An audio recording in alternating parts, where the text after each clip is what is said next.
오늘 말씀은 사도행전 1장 12절에서 26절까지 말씀입니다. 우리가 지난주부터 사도행전 말씀을 살펴보기 시작했습니다.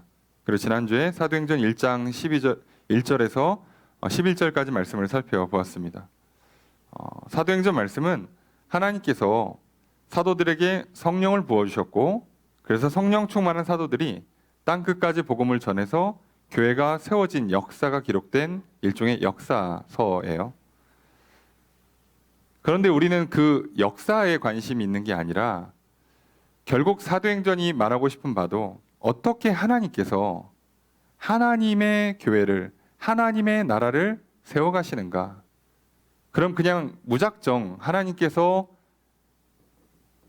알아서 일을 하시고 알아서 막 사람들을 설득하시는 게 아니라 성령을 통해서, 성령 받은 사람을 통해서 일을 하세요. 그럼 도대체 어떤 사람이 성령을 받고 어떤 사람이 성령 충만하여서 이렇게 하나님 나라의 일을 하는가?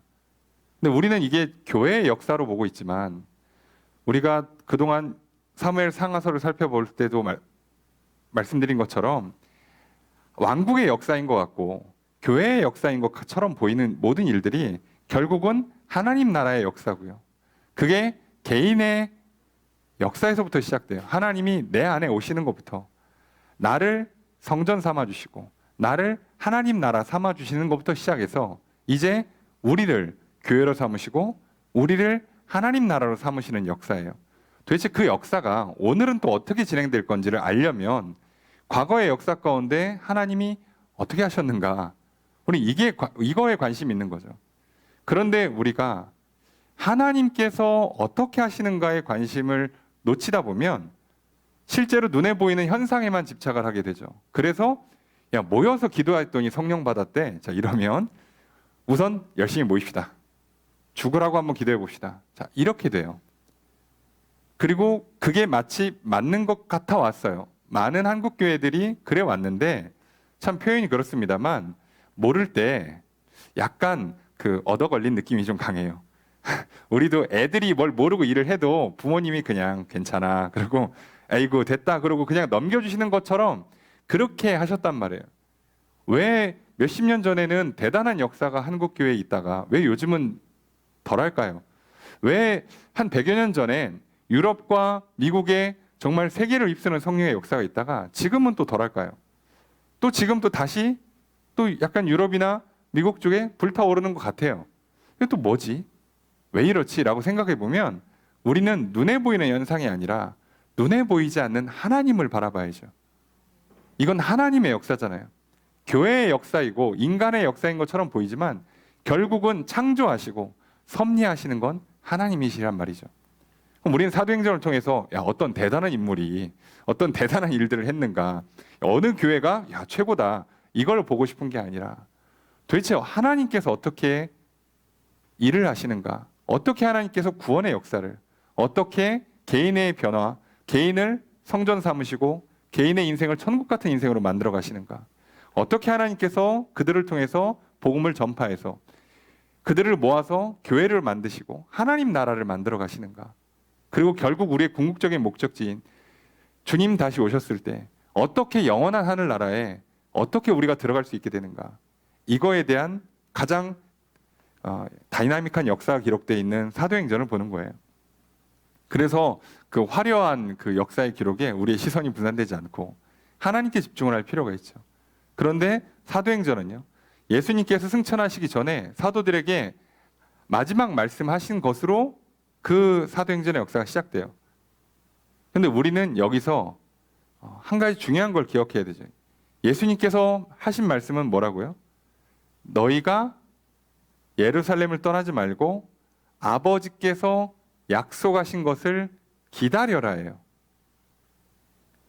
그럼 그 약속하신 게 뭔지는 뒤에 설명하죠. 너희가 몇 날이 못 돼서 성령으로 세례를 받을 것이다.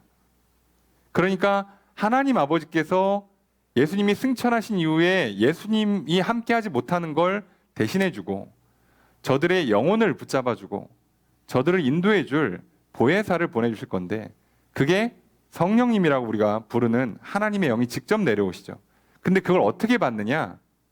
너희들이 예루살렘을 안 떠나고 기다리고 있으면 몇 날이 못 돼서 보내줄게. 그러니까 너희들은 뭐 하고 있으라고요? 내가 약속한 걸 준다는 걸 믿고 기다리라는 명령에 순종하라는 거예요. 그래서 하나님의 말씀은 항상 이렇게 두 덩어리가 붙어 있습니다. 약속이 있고 명령이 있어요. 내가 성령을 부어줄 테니까 예루살렘을 떠나지 말고 기다리고 있어. 자, 그래서 이 약속을 믿는 사람들은 명령에 순종함으로 그 믿음을 보이는 거고요. 하나님은 그 믿음을 보시고 약속을 이루어 주세요. 그 이루어 주는 역사가 지금 우리가 보고 싶은 그 성령 충만의 역사인 거죠. 자, 그렇게 해서 만들어지는 거예요. 그러면 하나님께서 약속하신 게 성경에 성령 세례만 있냐? 아니요. 성경은 처음부터 구약, 신약이라고 돼 있어요. 옛 약속, 새 약속이에요. 성경은 처음부터 끝까지 수많은 하나님의 약속들로 기록되어 있고요. 그 약속을 믿으면 그 약속이 이루어지기 전까지 너희들이 해야 될 명령이 항상 붙어 있어요.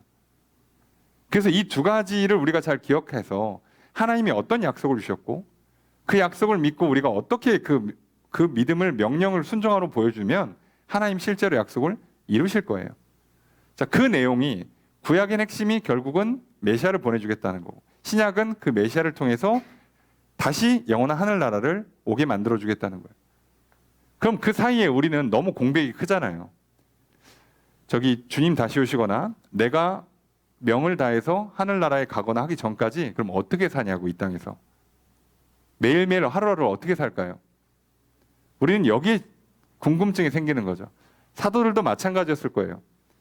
예루살렘을 떠나지 말래요. 지금 예루살렘에 로마의 군인들과 유대의 지도자들은요 이미 예수님을 잡아 죽였어요. 그리고 예수님 부활하셨고 지금 40일간 같이 계시다가 방금 얼마 전에 승천하신 거예요. 쟤들 입장에서는. 그러니까 예수님을 죽이고 나서 이 분위기가 지금 한 달밖에 안 지난 상황이에요. 그럼 이들이 예루살렘에 무서워서 있겠냐고. 사람인데 떠나고 싶죠. 예수님도 없는데 굳이 예루살렘에 뭐 타러 있어. 고향 갈릴리로 가는 게 속 편하죠. 그래서 예수님께서 뭐라고요? 내가 역사를 시작할 장소는 내가 정한다예요. 예루살렘에서 시온 산에서 구약이 완성되고 신약이 새롭게 시작되게 만들겠다고 하셨고 그러기 위해서 제자들이 예루살렘을 떠나면 안 돼요. 거기서 기다리라는 거예요. 그럼 이들은 기다린다 칩시다. 예루살렘에서 뭐하고 기다리죠? 그래서 어디서 기다리죠? 어떻게 기다려야 할까요? 자, 우리의 궁금증은 이거예요. 우리가 교회를 나온 이상 성경 말씀을 읽으면 아, 하나님 이렇게 약속하시는구나. 나를 사랑하신다고, 나에게 복을 주신다고, 내 죄를 용서하신다고, 내 필요한 기도를 들어주시고 내 앞길을 인도해 주신다고 조목조목 약속들이 있어요. 우리가 그걸 믿고 거기에 붙어있는 명령들을 잘 따라가요. 우리가 십계명에 붙은 계명이 무슨 약속이죠? 너희들이 나를 믿고 따르겠다고 하면 이 계명을 지켜라 해요. 그래서 시내산에서 뭐라고 내려주십니까? 너희들이 이 계명을 기반으로 해서 계명들이 쭉 나올 건데 이게 기본이야. 10가지가 큰 틀이야. 자, 이거 보고 이거 할래? 그러면 내가 너희의 하나님이 되어줄게. 너희는 나의 백성이 될 거야. 그게 무슨 얘기죠? 앞으로 광야에서도 인도해주고 가나안 땅도 정복하게 해주고 너희들에게 질병 물리쳐주고 너희들의 기근도 물리쳐주고 전쟁도 막아주고 해서 내가 너희의 하나님이 되어주겠다는 거예요. 그러니까 그 약속을 믿고 서로 계약을 맺을 거면 십계명을 기반으로 하는 이걸 명령이 나갈 텐데 십계명 한번 보고 지킬 거니? 라고 물어보신 거잖아요. 모세가 가서 하나님 하겠습니다 라고 계약을 맺죠. 오늘 우리에겐 똑같습니다. 오늘 우리들에게 이렇게 수많은 약속들 앞에 명령들이 붙어 있고요. 그걸 쭉 따라가는데 문제는 중간중간 텀이 좀 길어요. 디테일한 내용들이 너무 없어요. 여러분 살면서 우리에게 필요한 계명이 10가지밖에 없을 수가 없잖아요. 삶의 수많은 삶의 여러 가지 일들 앞에 디테일한 계명들이 필요한데 십계명이나 구약의 율법을 잘 봐도 오늘날 부딪혀서 해결이 안 되는 일들이 너무 많아요. 그래서 저기 구약이 없는 그렇게 교통 관련 법규 문제, 술 담배 문제, 뭐 이런 그 부동산 문제들은 어떻게 푸냐고 우리가 도대체 계명이 없으니까 예수님께서도 지금 제자들한테 말씀하십니다. 예루살렘을 떠나지 말고 기다리고 있어. 아니, 예루살렘에서 기다리는 건 좋아요. 어디서 기다리냐고. 뭐 하면서 기다리냐고. 언제까지 기다릴까요? 이게 우리랑 똑같습니다. 우리가 하나님 말씀 앞에 기도할 때도 마찬가지죠.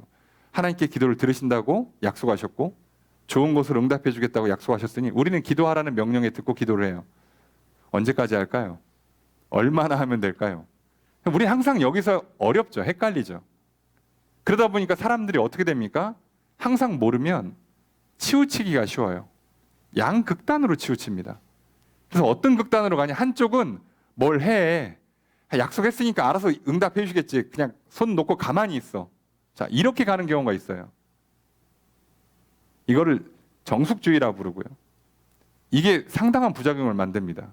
하나님이 구원하신다니까 우린 할 게 없어로 가요. 다 알아서 다 아시는데 뭘 굳이 기도하냐예요. 약간 설득력이 좀 있어 보이니까 예. 그렇게 넘어가기가 쉬운 거예요. 이 공백이 너무 크니까 사이에 빈 게 너무 많으니까 사람들이 한쪽으로 쏠립니다. 또 반대로 쏠리면 어떻게 하겠어요? 디테일한 계명들을 엄청 만들어요. 이걸 죽으라고 해야 돼. 어떻게든 열심히 해봐. 자, 이렇게 갑니다. 그래서 사람들은 대부분 이쪽이 조금 더 뭔가 하는 것 같고 될 것 같으니까 그래서 많이 얘기를 해요. 그래서 교회 다니신 분들이요. 의외로 놀랍게도 오순절 마가의 다락방에서 성령 세례 받을 때요. 어떻게 받았냐라고 하면요. 기도해서 받았다고 하시는 분들이 많습니다. 맞는 것 같죠? 정확히 얘기하면 기다려서 받은 겁니다. 예수님은 기다리라고 했지 기도하라고 한 게 아니에요. 잘 생각해 보시면 기도하라는 얘기는 한마디도 하신 적이 없어요. 기다리라고 했어요. 기다리는데 기도란 거죠. 자, 여기가 중요해요. 오늘 우리한테는. 기다리는데 제자들은 기도하면서 기다렸다고. 여러분, 기도하면 성령 받는 게 아니라요. 명령에 순종할 때 약속이 응답되는 거예요. 근데 그 중간에 애매한 공백들이 있어요. 시간이 좀 흐르고 사이가 좀 붕 뜨는 것 같은 그 장면에 뭘 할 거냐는 거죠. 놀랍게도 그때 우리가 해야 될 게 대부분 기도 그리고 성경 읽고 묵상하는 큰 틀에서 그냥 성경 공부라고 그러죠. 교회에서는 이걸 압축해서 뭐라고 말해요? 기도와 말씀이라고만 보통 표현하는 거죠. 기도와 말씀하면서 명령에 순종하는 거예요. 여러분, 기도와 말씀 그 자체로 어떤 약속이 보장되어 있는 거는 생각보다 적습니다. 신앙생활에서. 기도와 말씀을 하면서 명령에 순종하는 거예요. 약속이 이루어지도록 명령에 순종할 때 그냥이 안 돼요. 할 것 같죠? 못합니다. 그래서 그 공백을 기도와 말씀으로 채우는 거예요. 여러분, 우리 예수님 다시 오신다는 약속을 믿고 있어요. 자, 어떻게 기다릴까요? 언제 오실 줄 알고? 기도하면서 말씀 읽으면서. 그러면 그 기도와 말씀 가운데 그 빈 틈틈에 해야 될 일과 그 틈틈에 일어날 역사들이 기도와 말씀으로 채워지기 시작해요. 이게 왜 그렇게 될까? 그리고 오늘 성경을 보면 사도들도 제자들도 그렇게 했고요. 또 그래서 그 시간이 그 중간중간에 가만히 기다리면서 멍하니 있으면 참 시간도 안 가고 힘들고 그럴 텐데 그 공백들이 채워져요. 그래서 할 걸 하고요. 부족한 부분들을 채우기 시작하고요. 역사가 막 일어납니다. 우리는 그걸 보려고 그래요. 아, 하나님 나라는 하나님께서 약속하시고 하나님께서 성취하시는데 하나님께서 성령을 부어서 사람들의 손과 발을 통해 일하시는구나. 근데 그 하나님께서 약속을 이루실 때 실제로 내 안에서 내 삶에서 너무 그 중간중간에 벼 있는 일들, 명령에 순종하면서 우리가 계속 그 명령에 순종하기도 힘들고 명령에 순종하면서 그 시간을 계속 유지하는 것도 힘들어요. 도대체 이걸 어떻게 빈틈을 채우고 어떻게 이 문제를 해결할까? 오늘 성경은 말합니다. 오로지 기도하는 것, 말씀 읽고 묵상하는 것. 이게 핵심이라는 걸 가르쳐줘요.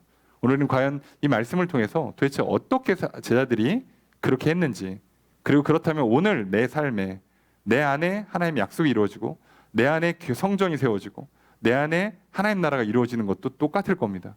그리고 우리 안에 하나님의 약속이 이루어지는 것도, 우리 안에 교회가 세워져 가는 것도, 우리 안에 하나님 나라가 이루어지는 것도 동일한 방식으로 이루어질 겁니다. 우리는 말씀을 통해서 그걸 살펴보려고 그래요.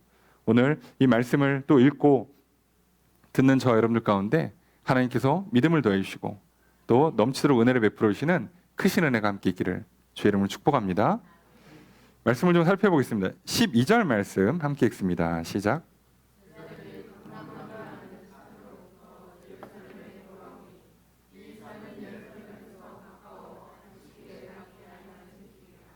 자, 예수님이 승천하신 곳에서 이제 돌아와야죠. 자, 돌아옵니다. 그래서 그 산 이름이 나와요. 감람원이라고 하는 산. 그래서 보통은 감람산이라고 불러요. 올리브 나무가 많이 있어서 감람산이라고 이름이 붙여졌죠. 그런데 이 산에 이렇게 봉우리, 이렇게 중간중간 이렇게 능선들이 있죠. 거기를 부르는 명칭이 성경에 많이 나와요. 저기 겟세마네 아시죠? 겟세마네가 이 감람산 중간 언덕 정도로 보시면 돼요. 그래서 다윗이 여기 기드론 시내를 지나서 감람산이 있는데 다윗이 압살롬의 반역에서 도망갈 때 기드론 시내를 지나고 감람산 오를 때 맨발로 울면서 금식하면서 가고 거기서 기도를 하잖아요. 그러니까 여기가 하나님께서 이 장소를 유독 그 특정하게 쓰세요. 자, 그런데 이게 참 이 장소를 왜 쓰기가 좋으냐면 이 장소가 특성이 예루살렘과 가까워요. 그래서 안식일에 가기에 알맞은 길이다. 자, 이렇게 해놓으니까 사람들이 지금 예수님 승천하시고 제자들이 예루살렘으로 복귀한 날이 안식일이라고 오해하시는 분들이 있는데 아니고요. 이거 날짜 계산해 보시면 40일 지났기 때문에 목요일이에요. 안식일 아닙니다. 근데 안식일 가기에 알맞은 거리라는 게 무슨 얘기냐면 아까 말씀드린 것처럼 하나님의 약속을 믿고 명령을 순종하면서 그래서 약속이 이루어지면 되는 건데 하나님과 우리 사이의 관계라는 게 그게 기본 그 관계인데 사람들이 한쪽으로 쏠리다가 어떻게 되냐면 자꾸 룰을 막 디테일하게 만들어요. 그러다 보니까 유대인들이 어떤 실수를 하냐면 하나님께서 안식일을 거룩히 지켜라. 안식일에 일하지 마라 라고 말씀하세요. 여기서 노동금지는 안식일 날 하나님을 예배하고 쉬고 사람들과 사랑의 교제를 나눠라. 이게 핵심이잖아요. 그리고 너희들이 일을 하루 쉬었다고 해도 문제가 안 생기도록 내가 그날 너희에게 복을 내려줄게 라고 하신 거예요. 자, 이렇게 하셨는데 그러니까 이제 이 사람들 유대인들이 어떻게 하면 됩니까? 그 약속을 믿고 명령을 지키면 돼요. 그러니까 핵심은 뭐겠어요?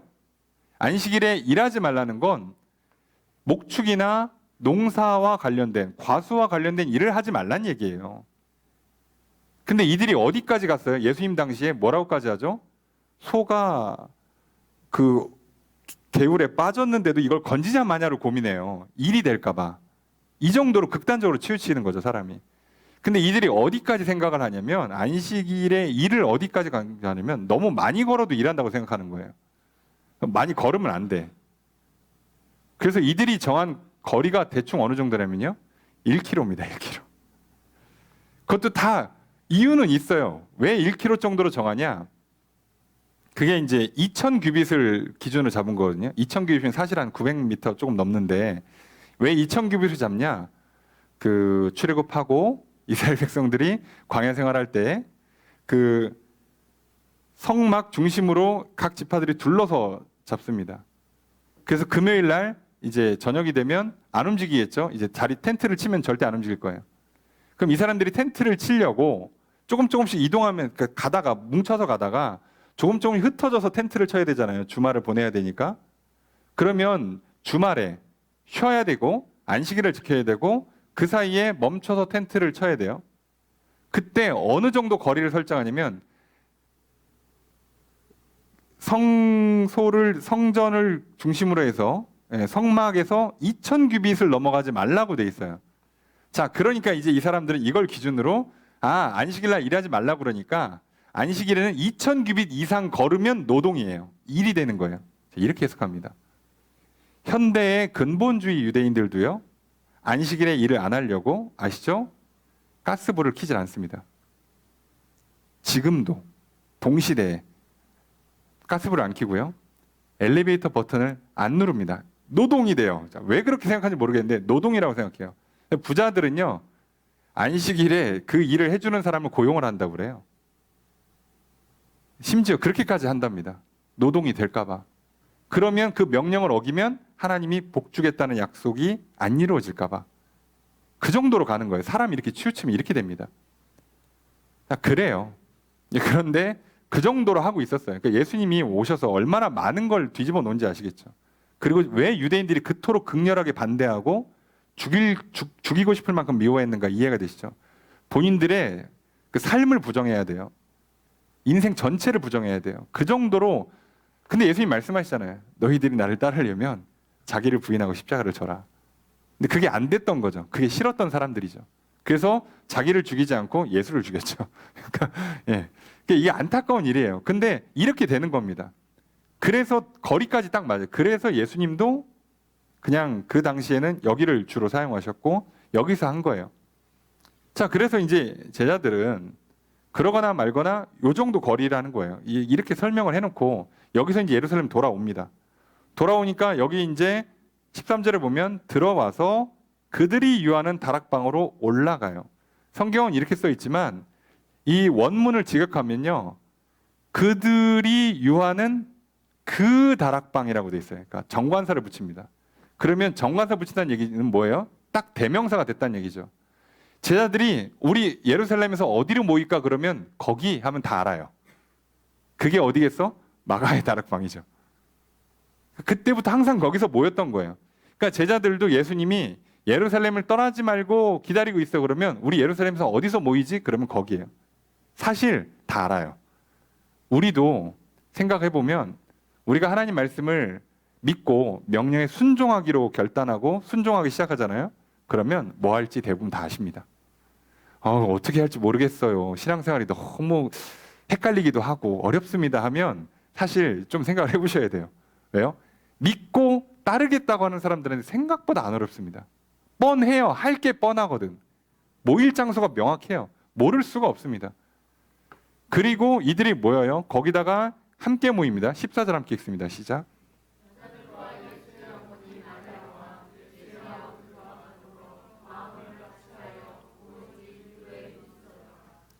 거기에 누구도 모입니까? 여자들도 모여요. 그러니까 예수님 당시에 그 유대 사회, 그 극단적인 가부장제 사회에서요. 남녀가 함께 모여서 한 가지 일을 한다? 뭔가 같이 하고 있다? 이것 자체가요. 오늘날 무슨 뭐 여성 인권 운동과는 차원이 다를 정도의 그 파격이고요. 혁명적인 사건이에요. 완전히 극단적으로 진보적인 사건이 일어난 거예요. 말도 안 돼요. 같이 있어도 안 되는 거예요. 그런데 이렇게 합니다. 그 정도로 예수님은 안 가리세요. 성별 안 가리시고 지위 고하 안 가리신다고요. 우리만 가리는 거죠. 생각을 해보면 참 예수님 말씀대로 살면 되게 쉬운 게 많아요. 안 가리면 돼요. 차별을 안 하면 돼요. 그냥 아무 상관이 없어요. 그냥 하면 돼요. 그래서 어떻게 하느냐, 이들이 더불어 함께 마음을 같이 하여 한 마음으로 오직 기도만 힘쓴다예요. 모여서 어떻게 기다리고 있을까요? 앉아가지고 그 120명 되는 사람들이, 그죠? 지금 실제로는 열흘 뒤에 봤거든요. 열흘 동안 가만히 멍하니 있으면 어떻게 버팁니까, 사람이? 근데 이들은 모이면 뭐 해야 될지를 명확히 알았어요. 뭐 합니까? 기도만 합니다. 예수님 딱히 명령하신 적이 없거든요. 기도만 하세요. 더 놀라운 건 예수님도 항상 기도하셨어요. 새벽부터 밤 새서까지 늘 기도하셨어요. 근데 생각해 보면 메시아에 대한 그 예언 말씀에 나중에 메시아가 오면 새벽부터 밤새까지 기도만 할 거야. 그 사람이 메시아라고 한 게 없어요. 또 보면 눈먼 자를 뜨게 한다, 병든 자를 고친다, 가난한 자를 부유하게 한다, 이런 말씀은 참 많아요. 예? 그런 건 있는데 기도한다는 얘기는 없어요. 근데 예수님은 엄청 기도하셨습니다. 이상하죠? 왜 이럴까? 근데 생각을 해보면, 자, 언제까지 기다리고 뭐 하면서 기다리지라고 했을 때 장소도 어떻게 할지 뻔히 알았고요. 그리고 뭐 해야 될지도 뻔히 알고, 그래서 한 게 기도였어요. 자, 그럼 우리도 여기서 그냥 아주 간단히 답을 찾는 거죠. 우리가 하나님 약속을 믿고 그분의 명령에 순종할 거예요. 어느 때는 이걸 하라 그러고 어느 때는 뭐 절제하라 그러고 어느 때는 기뻐하라 그러고 우리가 오늘 말씀 본 것처럼 예? 항상 기뻐하라 그러고 쉬지 말고 기도하라 그러고 범사에 감사하라 그러고 근데 항상 기뻐하려는데 기뻐하지가 않아. 자, 기쁨이 안 생겨. 짜증이 확 올라와. 그럼 어떻게 하면 된다고요? 기도해야 된다고요. 범사에 감사하면 되는데 어느 순간 갑자기 감사가 안 돼. 불평불만이 막 솟아오릅니다. 그걸 어떻게 이기면서 버티냐고요. 기도하면서 하는 거라고요. 명령에 순종할 수 있는 원동력 자체가 기도에서 나오는 거예요. 우리의 믿음이 약속을 믿고 명령을 따르는 힘 자체가 기도에서 나와요. 왜요? 기도는 우리가 하나님께 말하는 거에 가깝거든요. 여러분 약속을 믿고 명령에 순종한다는 것 자체가 큰 틀에서 보면 나와 하나님이 화목한 관계를 맺는 거예요. 예수님이 십자가에 달려 피 흘리신 이유가 뭐라고요? 나를 하나님 앞에 화목하게 만들어서 무슨 얘기죠? 죄를 지면 거룩한 분 앞에 못 갑니다. 가면 오히려 죽어요. 그러니까 예수님께서 대신 희생제물 내시고 피를 흘리셔서 우리를 의롭게 만들어 놓은 다음에 하나님 앞으로 보내는 거예요. 그래서 내가 하나님을 만날 수 있게 만드시는 거예요. 그래서 마치 에덴 동산의 관계처럼 나와 하나님이 대화를 하면서 함께 교제하면서 지내게 만드시는 거죠. 이걸 하시겠다는 거예요. 자, 이렇게 하시려고 하신 거죠. 그러면 결국 화목한 관계의 핵심이 뭐겠어요? 우리도 생각해 보면 친한 관계, 친밀한 관계, 신뢰하는 관계, 사랑하는 관계의 핵심이 뭘 것 같습니까? 관계의 핵심은요? 소통이에요. 근데 우리는 소통을 주로 뭘로 하죠? 말로 합니다. 인간의 의사소통의 80%, 90%는 다 말이에요. 뭐 학자마다 의견이 좀 다릅니다만 아무리 낮게 봐도 보통 80% 이상 다 말이라고 봐요. 사람은요, 결국 말로 의사소통을 하게 돼 있어요. 그럼 그 말로 의사소통을 할 때 우리에게는 그 말이 두 가지 측면에서 가죠. 내가 하는 건 말하기, 상대방이 하는 말을 하는 건 나는 듣기예요. 그래서 의사소통의 핵심은 말하기 듣기입니다. 그리고 그 말하기에 해당하는 게 우리한테는 기도고요. 그리고 뒤에 보겠습니다. 듣기에 해당하는 게 성경 읽는 겁니다. 그래서 약속을 믿고 명령에 순종한다는 거 어떻게 보면 되게 딱딱해 보이고 막 신이 되게 높아 보이고 더 멀리서 막 쳐다보고 있다가 약속 믿는지 안 믿는지 착 보시고 명령 하나라도 이렇게 안 지키나 막 째려보시다가 안 지켰어? 너는 내가 약속을 이루어주나 봐라. 괘씸하다. 이렇게 하시는 게 아니에요. 그러려면 우선 하나님과 우리 사이에 친해져요. 그리고 이 약속이라는 걸 우리는 어떻게 받았어요? 제자들은 예수님 때문에 받은 거예요. 애시당초 이 약속을 믿을 수 있는 것도 예수 그리스도가 아니면 안 되는 일이잖아요. 하나님의 말씀을 듣는다는 것, 그 하나님을 믿고 우리가 명령에 순종한다는 것 자체가 예수님이 그 다리를 놔주셔야만 되는 거예요. 애시당초 우리는 예수 그리스도 안에서 이미 하나님과 화목한 관계를 맺고 시작하는 거고요. 그 화목한 관계의 핵심은 하나님은 우리에게 약속을 주시고 우리는 그 약속이 이루어질 걸 믿고 명령에 순종함으로 믿음을 보이고 하나님은 우리의 명령에 순종한 걸 보시면서 우리의 믿음을 보신 다음에 믿는구나 라고 하시고 복을 내려주세요. 그래서 명령에 순종하는 걸 잘 보시면 행동을 얼마큼 정확하게 해야 되는가는 하나님 별 관심이 없으세요. 중간중간에 좀 빠뜨려도 그냥 넘어가 주실 때가 대부분이에요. 왜 그럴까요? 하나님이 보고 싶은 건 완벽한 명령 수행이 아니고요. 믿음을 보고 싶은 거예요. 근데 그 믿음이라는 걸 보려면 우리의 말과 행동으로 표현되어져야 돼요. 야고보서에 나오죠. 말과 행동으로 표현되지 않는 믿음은 사실 죽은 믿음이라고. 그건 하나님이 인정을 못 하겠다는 거죠. 그러니까 하나님은 믿음을 보기 위해서 명령을 주시는 거예요. 생각을 해보면. 그리고 그래야만 관계에서 중요한 질서가 잡혀요. 이게 우리도 아시잖아요.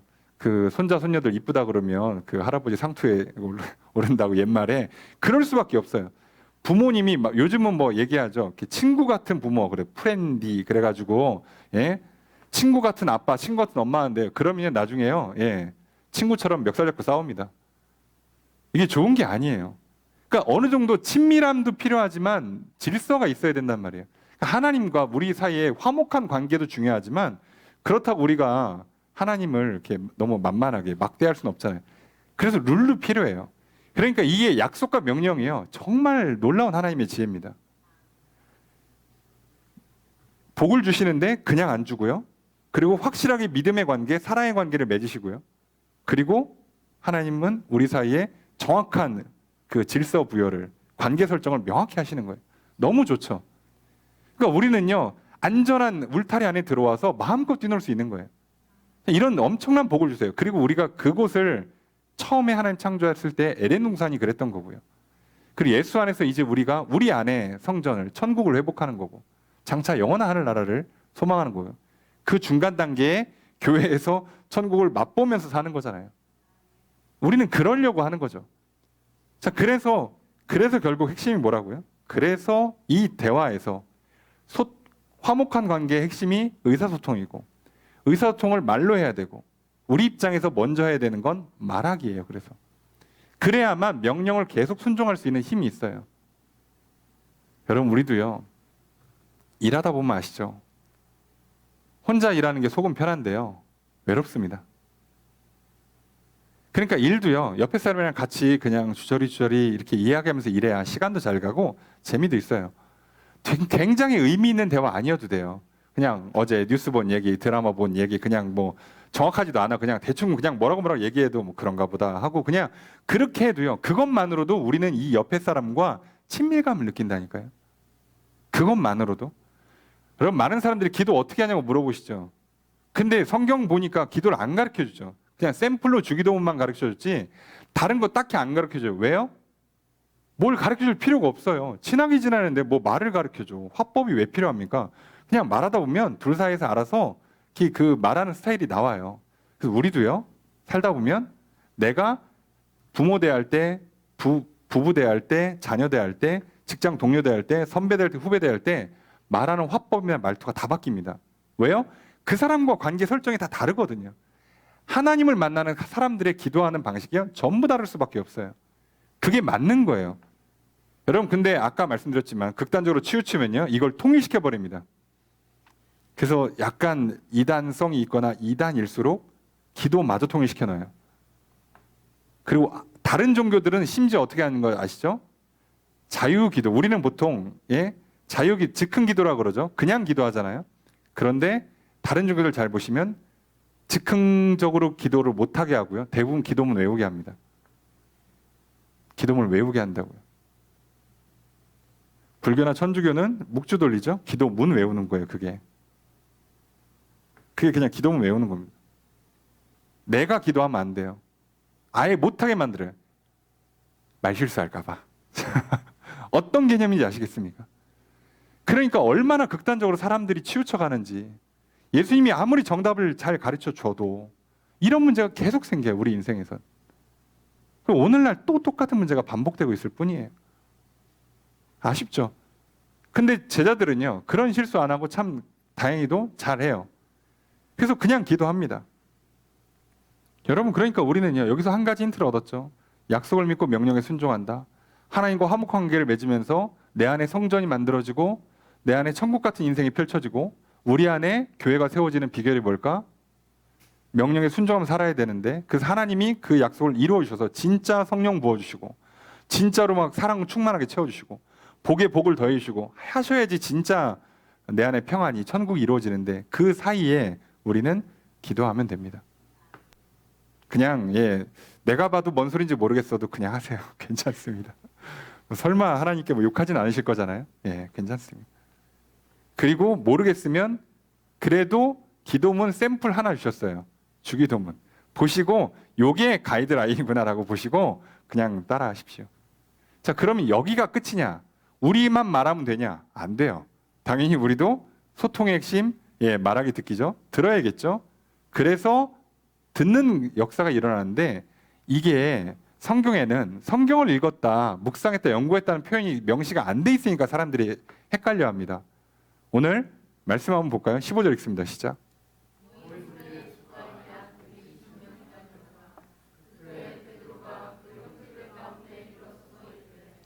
120명 정도 모여서 기도하고 있답니다. 자, 베드로가 형제들 가운데 일어납니다. 왜 일어나서 얘기하냐면, 무릎 꿇고 기도하니까 일어나서 하는 거죠 라고 하시면 여러분 잘못 알고 계시는 겁니다. 유대인들은요 서서 기도합니다. 보통은 서서 기도해요. 지금도 유대인들 기도하는 거 보시면 의자에 앉아서 기도하거나 혹시 관심 있는 분들은 그 통곡의 벽에서 기도하시는 분들 봤죠? 서서 합니다. 그러니까 앉거나 서예요. 우리처럼 무릎 꿇고 엎드리는 게 그거는 굉장히 슬플 때나 하는 거고 평상시에는 앉거나 서요. 여기서 서서 한다는 건 왜 한 거냐면 원래 유대인들이 회당에서 성경을 회당장이 읽어줍니다. 그 두루마리가 회당에 하나밖에 없어요. 동네 한 권밖에 없습니다. 성경이 양피지라 비싸니까. 그러면 회당장이 그걸 쫙 펴서 읽어줘요. 읽어준 다음에 뭐라고 얘기냐면 회당장은 그것만 하는 사람이고요. 랍비들 중에 이 말씀 잘 아시는 분 와서 좀 가르쳐 주십시오. 해석 좀 해주십시오. 그러면 그 성경 열심히 연구했던 그 랍비들 바리새파 사람들 중에 한 사람이 자신 있는 사람이 손을 들어요. 제가 그거 압니다. 그럼 회당장이 당신이 나와서 설교 좀 하십시오라고 하면 이 사람은 일어서고 나머지는 앉는 거예요. 그렇게 하는 게 이 당시 방식이에요. 그러니까 베드로가 지금 여기서 일어났다는 얘기는 뭘 말하고 싶은 거냐면 내가 성경 말씀 하나 설교해 주겠다는 거예요. 가르쳐 주겠다는 겁니다. 근데 뭘 얘기하는가? 16절 함께 읽습니다. 시작.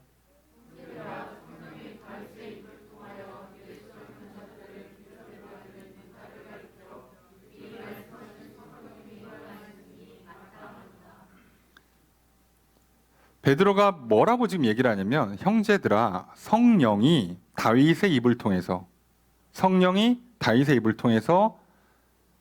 시편에 기록된 말씀이 지금 다윗이 성령을 통해서 기록한 예언의 말씀이라는 거예요. 신 줄 알았는데 찬송신 줄 알았더니 예언의 말씀이라고 지금 베드로가 해석을 한 겁니다. 그래서 뭐라고 그러냐? 예수 잡는 자들의 길잡이가 된 유다를 가르쳐 미리 말씀하신 성경이 응하였다. 그게 마땅하다, 당연하다예요. 그런데 유다를 가르쳐 미리 말씀하신 성경이 뭐죠? 안 나왔습니다, 여기에. 이래서 우리가 지금 성경을 읽고 연구했다는 걸 놓치는 거예요.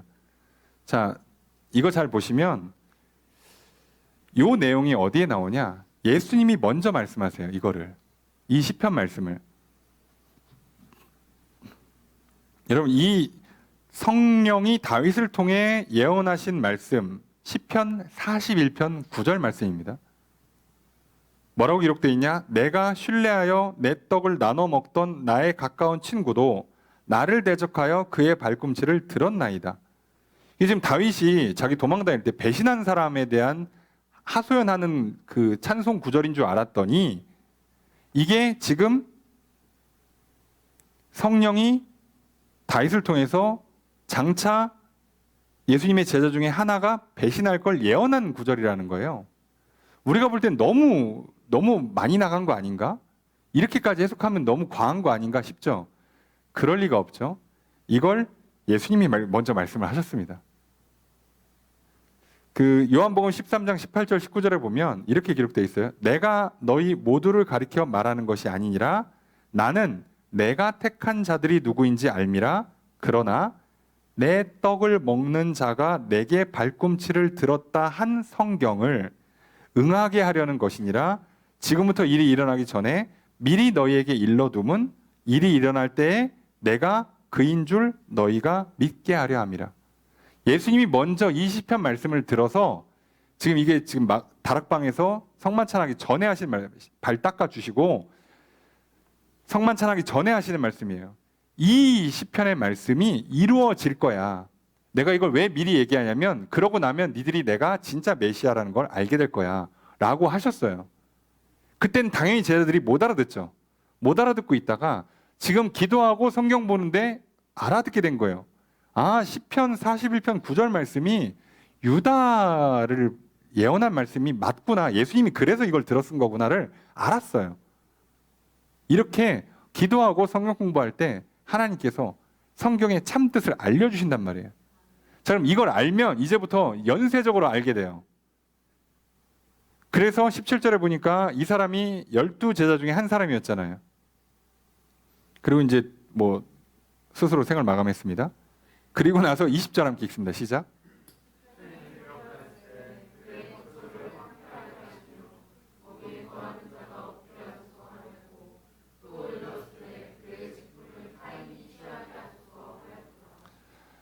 이게 시편에 기록되었으되 해서 그의 거처를 황폐하게 하시며 거기 거하는 자가 없게 하소서 한 건 시편 69편 25절 말씀이고요. 또 일러스되 그의 직분을 타인이 취하게 하소서 하였도다 한 그 말씀은 시편 109편 8절 말씀이에요. 베드로가 천재가 아닌 다음에 이 시편을 어떻게 다 외우고 있습니까? 외운 게 아니고요. 외운 걸 생각나게 해주신 게 아니라 성경을 읽을 때 깨닫게 도와주신 거예요, 성령님이. 자, 그러면 이 앞에 말씀, 예수님이 먼저 시편의 말씀을 들어 쓰셨고 나중에 베드로가 이거를 읽다 보니까 시편 말씀 읽다 보니까 이게 그 말씀이 그때 한 말씀이 유다의 배신을 예언한 거구나를 알고 나니까 이제 뒤이어서 그러면 이 유다의 직분이 뺏기는 거구나. 아, 그 사람은 망하는 거구나, 배신자는. 그리고 그 직분을 다른 사람이 대신 가져가서 그 직분을 없애는 게 아니라 자리를 보존해야 되는 거구나를 시편 말씀이 뚝뚝뚝 떨어져 있는데 그게 이해가 되는 거예요. 아, 하나님 뜻이 이거구나. 자, 그렇게 알아듣고 이제 어떻게 합니까? 그러니까 뭐 하자는 거예요? 한 사람 벗어내야겠습니다 라고 하는 거예요. 그랬더니 이 사람들이 뭐라고 얘기하냐면 다 동의하고 합니다. 조건만 뭐라고 제시하냐? 예수님의 제자가 돼야 되니까 예수님 공생에 시작할 때부터 돌아가실 때까지 따라다니다가 예수님 부활하고 승천한 거를 목격한 사람 중에서 고릅시다. 이렇게만 조건을 잡는 거예요. 이게 되게 어려운 조건이 아니라 당연한 조건이죠. 제자가 되려면, 심지어 12제자가 되려면 이 정도 조건을 갖춰야 돼요. 그래서 후보를 냈더니 두 사람 나온 거예요. 그게 한 명은 요셉이고 한 명은 마띠아입니다. 자, 이 조건에 맞는 사람 찾았더니 120명 중에 2명 나온 거예요. 자, 2명 나오니까 당황스럽죠. 1명 나오면 쉬운데 2명 나오니까 어떻게 해야 돼요? 투표 안 합니다. 그죠? 이거 지금 투표로 하려는 게 아니잖아요. 그래서 이거 어떻게 하는 거죠?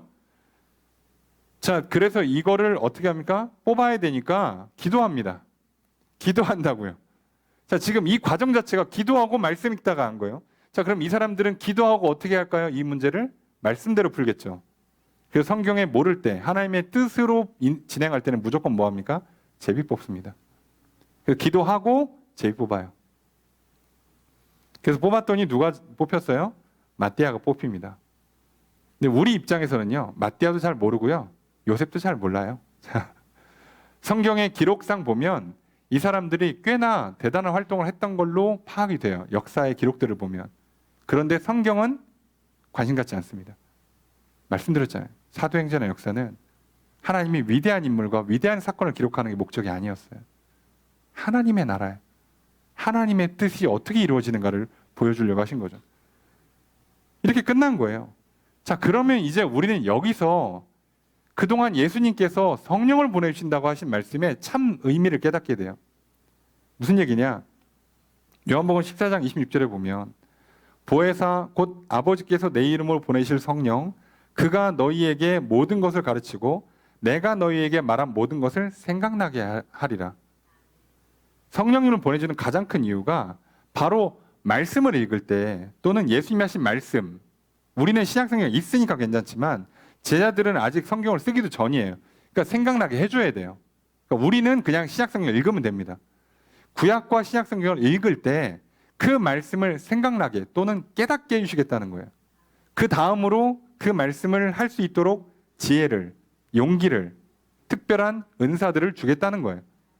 그게 성령님이 오셔서 하신 일이에요. 그리고 지금 이들은요, 성령 세례를 받은 게 아니에요. 성령 세례는 지난주에 설명드린 것처럼 완전히 잠기는 겁니다. 마치 사랑에 푹 빠진 것처럼. 그 성령님 옆에서 한마디만 하면 아주 잘 들어요. 그 아시죠? 연애 초기에는 서로 막 적극적으로 말만 하면 눈치만 줘도 막 달려가죠. 그거 필요해? 내가 갔다 올게. 근데 결혼하시면 물 떠달라고 해도 네가 갔다 와. 자, 이렇게 바뀌는데 이게 약간 좀 표현이 좀 죄송합니다만 그렇게 성령 충만했을 때는요. 그렇게 옆에서 조금만 알려주면 정말 하나님 뜻이라면 너무 좋고 너무 깊어서 따라가게 만드는 그 힘을 성령님이 주는 거예요. 그러니까 우리는요, 우리 안에 그 사랑을 창조할 수가 없기 때문에 우리는 늘 성령님을 구하는 겁니다. 그래서 그 힘을 달라는 거예요. 내가 안 바뀌니까. 내가 내 그 교만을 꺾을 수가 없고 고집을 꺾을 수가 없으니까요. 근데 성령님이 와서 어떻게 한다고요? 믿음 충만하게 사랑으로 충만하게 채워놓으니까 갑자기 막 너무 맞고 너무 좋아. 달려가게 만드는 거예요. 그 힘을 성령님이 주신다고. 게다가 성경 말씀 깨닫게 하시죠. 그 할 수 있도록 용기 주시죠. 능력 주시죠. 자, 그렇게 하시는 거예요. 지금 제자들은요, 특히 베드로는 기도하고 말씀 읽는 중에 하나님과 지금 소통이 잘 이루어지고 있어요. 성령님의 도움을 통해서. 근데 아직은 뭐가 아니라고요? 성령 세례, 성령 충만하지는 못해요. 근데 우리도 마찬가지입니다. 늘 성령 충만하지 못할 수 있어요. 우리도 결혼을 해서 부부가 뭐 30년, 50년 살지만 늘 사랑 충만하게 50년씩 살지는 못하거든요. 사람이니까. 예, 괜찮아요. 그런데 우리가 그럼에도 불구하고 뭐 해야 된다고요? 그럼에도 불구하고 그 사랑 자체가 완전히 식으면 문제가 되잖아요. 그러니까 늘 사랑이 되도록 우리가 대화를 하고 소통을 해야 돼요. 그러니까 각방 쓰면 이제 게임 끝난 거예요. 그죠? 대화가 단절되면 게임이 끝나는 겁니다. 절대 그건 하면 안 돼요. 싸울지언정 붙어 있어야 돼요. 아십니까? 야, 잠잘 때 나는 에어컨 틀고 당신은 저기 보일러 틀고 같이 못 살겠다. 침대를 가르자, 방을 가꾸자.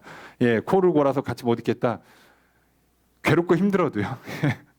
대화 자체가 끊기면 끝나는 겁니다. 하나님께서 예수님을 보내서까지 이걸 풀어주시는 거잖아요. 이거 끊기면 진짜 끝나니까.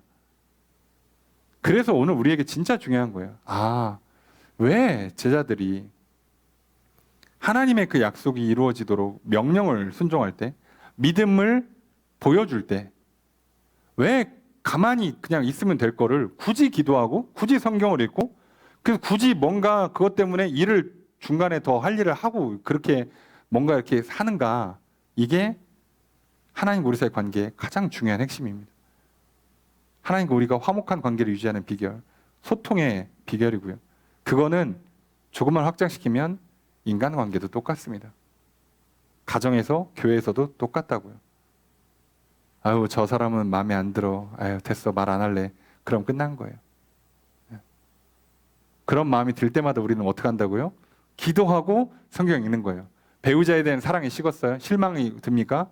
아유, 내가 미쳤지, 저 인간이랑 왜, 그렇게 하시면. 예, 예화입니다. 내가 왜 그때 눈이 멀어가지고 20년 전 나에게 얘기할 거야. 그때 하지 마. 그때 거기 가지 마. 안 돼, 멈춰라고 막 말하고 싶다고. 예? 그럴 때 뭐 해야 된다고요? 그럴 때 어떻게 해야 이 부부관계가, 이 가정이 천국 같은 곳으로 유지가 되려면 어떻게 된다고요? 기도와 말씀이 끊어지면 안 돼요. 대화가 끊어지면 안 된다고. 하나님께서 그걸 말씀하시는 거예요. 성령 충만 받기 전에 그 게임이 끝날 수가 있어요. 받기도 전에 모든 게 끝나버리면 안 돼요. 그래서 기도와 말씀이 항상 기본입니다. 여러분, 우리 마찬가지예요. 여러분, 우리가 하나님 말씀을 또 듣죠. 수많은 약속들이 있습니다. 그걸 믿잖아요. 예수님께서 또 우리에게 성령 주신다고, 또 예수님 다시 오신다는 거 믿고요. 또 우리 이 땅에 사는 동안에 이런저런 많은 약속들이 있어요. 너무나 좋죠. 그 약속이 이루어지길 바라고 있죠. 정말 우리 안에 정말 천국이 이루어지길 원하잖아요. 늘 마음이 평안하게 원하지 않습니까? 복이 흘러 넘치길 원하지 않습니까? 근데 그게 이루어지려면 그걸 믿고 명령에 순종해야 될 텐데, 문제는 중간중간에 믿음이 자꾸 식어요. 흔들려. 하다가 자꾸 중간중간에 안 해. 또는 잘못해. 실수해. 그럼 완전히 다 도루묵 되느냐? 아니요. 그런 문제를 막기 위해서 기도하는 겁니다. 그래서 말씀을 배우는 거예요. 여러분, 오늘 우리도 오로지 기도에 힘써야 합니다.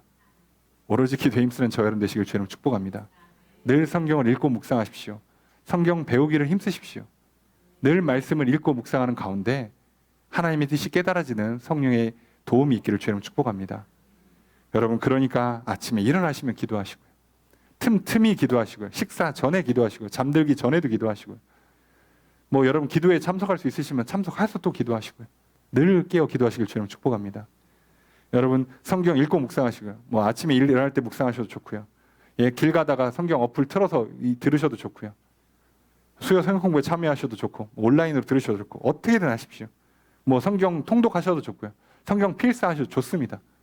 어떻게든 하십시오. 그렇게 또 성경을 읽고 묵상하는 가운데 하나님의 말씀을 깨닫는, 그리고 그 말씀을 따라 살아갈 수 있는 힘과 지혜와 능력을 얻기를 주님 축복합니다. 여러분, 오늘 하나님께서 나를 구원하신다는, 나를 사랑하신다는, 내게 복을 주신다는, 내 안에 성전을 이루시고 천국 같은 인생을 만들어 가시겠다는, 우리의 교회를, 우리의 가정을 하나님의 나라를 만들어 가시던 그 약속을 이루실 걸 믿으십시오. 그리고 그 명령에 따라 순종하십시오. 중간중간에 흔들리지 않도록, 실수하지 않도록, 넘어져도 다시 회복할 수 있도록 늘 화목한 관계가 깨트려지지 않기를 소망합니다. 그 비결은 오로지 기도에 힘쓰는 겁니다. 늘 말씀을 읽고 묵상하는 겁니다. 항상 이 기도와 말씀 가운데 하나님과 화목한 관계를 유지하시고요. 그 안에서 하나님의 약속이 성취되는 역사가, 그래서 우리의 삶에 성전이 지어지고 하나님 나라가 이루어지는 복된 인생이 펼쳐지길 주님을 축복합니다. 새롭게 시작하는 이 한 주, 우리의 일생이 그렇게 되기를 다시 한번 주의 이름으로 축복합니다.